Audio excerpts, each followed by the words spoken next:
धन का सच्चा स्वरूप।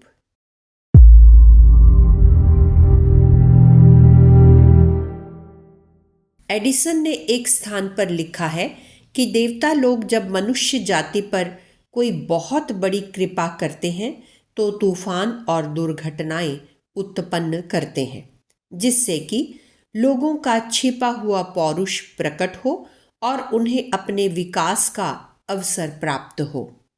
कोई पत्थर तब तक सुंदर मूर्ति के रूप में परिणत नहीं हो सकता जब तक कि उसे छैनी हथौड़े की हजारों छोटी बड़ी चोटें ना लगें।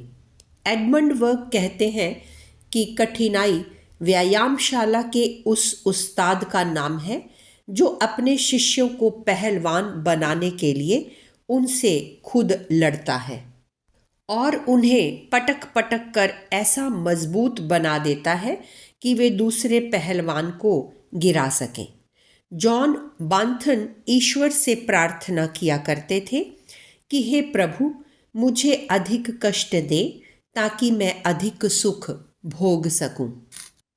जो वृक्ष पत्थरों और कठोर भूभागों में उत्पन्न होते हैं और जीवित रहने के लिए सर्दी, गर्मी, आंधी आदि से निरंतर युद्ध करते हैं, देखा गया है कि वे वृक्ष अधिक सुदृढ़ और दीर्घजीवी होते हैं। जिन्हें कठिन अवसरों का सामना नहीं करना पड़ता, उनसे जीवन भर कुछ महत्वपूर्ण कार्य नहीं हो सकता।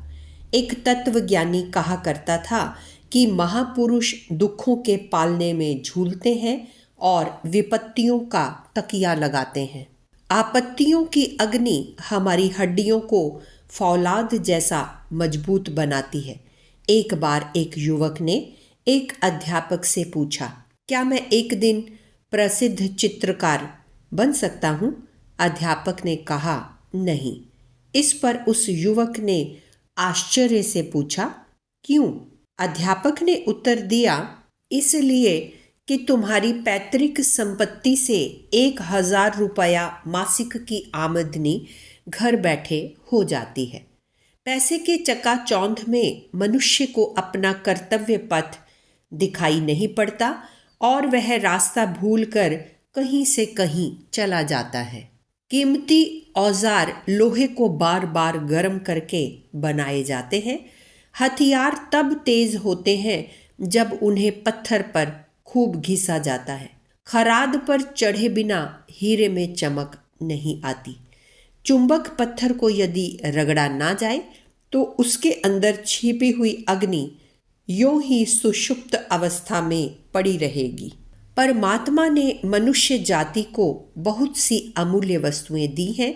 इनमें सबसे अधिक महत्वपूर्ण गरीबी, कठिनाई, आपत्ति और असुविधा है, क्योंकि इन्हीं के द्वारा मनुष्य को अपने सर्वोत्तम गुणों का विकास करने योग्य अवसर मिलता है। कदाचित परमेश्वर हर एक व्यक्ति के सब काम आसान कर देता तो निश्चय ही आलसी होकर हम लोग कब के मिट गए होते। यदि आपने बेईमानी करके लाखों रुपए की संपत्ति जमा कर ली तो क्या बड़ा काम कर लिया? दीन दुखियों का रक्त चूस कर यदि अपना पेट बढ़ा लिया तो क्या यह बड़ी सफलता हुई? आपके अमीर बनने से यदि दूसरे अनेक व्यक्ति गरीब बन रहे हों, आपके व्यापार से दूसरों के जीवन पतित हो रहे हों, अनेकों की सुख शांति नष्ट हो रही हो, तो ऐसी अमीरी पर लानत है। याद रखिए, एक दिन आपसे पूछा जाएगा कि धन को कैसे पाया और कैसे खर्च किया। याद रखिए, आपको एक दिन न्याय तुला पर तोला जाएगा और उस समय अपनी भूल पर आपको पश्चाताप होगा। तब देखोगे कि आप उसके विपरीत निकले जैसा कि आपको होना चाहिए था। आप आश्चर्य करेंगे कि क्या बिना पैसों के भी कोई धनवान हो सकता है? लेकिन सत्य समझिए, इस संसार में ऐसे अनेक मनुष्य हैं जिनकी जेब में एक पैसा नहीं या जिनकी जेब ही नहीं, फिर भी वे धनवान हैं और इतने बड़े धनवान कि उनकी बराबरी कोई दूसरा नहीं कर सकता। जिसका शरीर स्वस्थ है, हृदय उदार है और मन पवित्र है, यथार्थ में वही धनवान है। स्वस्थ शरीर चांदी से अधिक कीमती है, उदार हृदय सोने से भी अधिक मूल्यवान है और पवित्र मन की कीमत रत्नों से अधिक है। लॉर्ड कालिंगवुड कहते थे, दूसरों को धन के ऊपर मरने दो, मैं तो बिना पैसे का अमीर हूँ, क्योंकि मैं जो कमाता हूँ नेकी से कमाता हूँ। सिसरो ने कहा है, मेरे पास थोड़े से ईमानदारी के साथ कमाए हुए पैसे हैं, परंतु वे मुझे करोड़पतियों से अधिक आनंद देते हैं। दधीची, वशिष्ठ, व्यास, वाल्मीकि, तुलसीदास, सूरदास, रामदास, कबीर आदि बिना पैसे के अमीर थे। वे जानते थे कि मनुष्य का सब आवश्यक भोजन मुख द्वारा ही अंदर नहीं जाता और न आनंद देने वाली वस्तुएं पैसे से खरीदी जा सकती हैं। ईश्वर ने जीवन रूपी पुस्तक के प्रत्येक पृष्ठ पर अमूल्य रहस्यों को अंकित कर रखा है। यदि हम चाहें तो उनको पहचान कर जीवन को प्रकाशपूर्ण बना सकते हैं। एक विशाल हृदय और उच्च आत्मा वाला मनुष्य झोंपड़ी में भी रत्नों की जगमगाहट पैदा करेगा। जो सदाचारी है और परोपकार में प्रवृत्त है, वह इस लोक में धनी है और परलोक में भी, भले ही उसके पास द्रव्य का अभाव हो। यदि आप विनयशील, प्रेमी, निस्वार्थ और पवित्र हैं, तो विश्वास कीजिए आप अनंत धन के स्वामी हैं। जिसके पास पैसा नहीं वह गरीब कहा जाएगा, परंतु जिसके पास केवल पैसा है वह उससे भी अधिक कंगाल है। क्या आप सद्बुद्धि और सद्गुणों को धन नहीं मानते?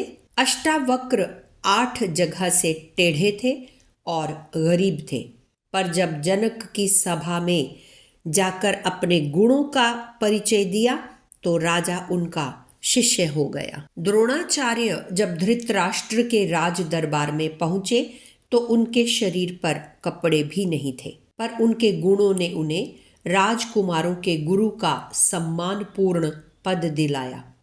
महात्मा डियोजनीज के पास जाकर दिग्विजयी सिकंदर ने निवेदन किया, महात्मन, आपके लिए क्या वस्तु उपस्थित करूं? उन्होंने उत्तर दिया, मेरी धूप मत रोक और एक तरफ खड़ा हो जा। वह चीज मुझसे मत छीन जो तू मुझे नहीं दे सकता। इस पर सिकंदर ने कहा, यदि मैं सिकंदर ना होता, डियोजनीज ही होना पसंद करता। गुरु गोविंद सिंह, वीर हकीकत राय, छत्रपति शिवाजी, राणा प्रताप आदि ने धन के लिए अपना जीवन उत्सर्ग नहीं किया था। माननीय गोखले से एक बार एक संपन्न व्यक्ति ने पूछा, आप इतने राजनीतिज्ञ होते हुए भी गरीबी का जीवन क्यों व्यतीत करते हैं? तो उन्होंने उत्तर दिया, मेरे लिए यही बहुत है। पैसा जोड़ने के लिए जीवन जैसी महत्वपूर्ण वस्तु का अधिक भाग नष्ट करने में मुझे कुछ भी बुद्धिमत्ता प्रतीत नहीं होती। तत्वज्ञों का कहना है कि हे ऐश्वर्य की इच्छा करने वाले, अपने तुच्छ स्वार्थों को सड़े और फटे पुराने कुर्ते की तरह उतार कर फेंक दो। प्रेम और पवित्रता के नवीन परिधान ग्रहण करो। रोना, झींकना, घबराना और निराश होना छोड़ो। विपुल संपदा आपके अंदर भरी पड़ी है। धनवान बनना चाहते हो तो उसकी कुंजी बाहर नहीं, भीतर तलाश करो। धन और कुछ नहीं, सद्गुणों का छोटा सा प्रदर्शन मात्र है। लालच, क्रोध, घृणा, द्वेष, छल और इंद्रिय लिप्सा को छोड़ दो। प्रेम, पवित्रता, सज्जनता, नम्रता, दयालुता, धैर्य और प्रसन्नता से अपने मन को भर लो। बस फिर दरिद्रता तुम्हारे द्वार से पलायन कर जाएगी। निर्बलता और दीनता के दर्शन भी ना होंगे। भीतर से एक ऐसी अगम्य और सर्वविजयी शक्ति का आविर्भाव होगा जिसका विशाल वैभव दूर दूर तक प्रकाशित हो जाएगा। पुस्तक गायत्री मंत्र के वी अक्षर की व्याख्या, धन का सदुपयोग। लेखक पंडित श्री राम शर्मा आचार्य। अगर आपको हमारी यह वीडियो पसंद आई हो तो इसको लाइक करें, कमेंट और शेयर ज़रूर करें और हमारे YouTube चैनल ऋषि चिंतन को सब्सक्राइब भी कर लें। साथ ही बेल आइकन को भी दबाएं ताकि आपको आने वाली वीडियोस की नोटिफिकेशंस मिलती रहें। धन्यवाद।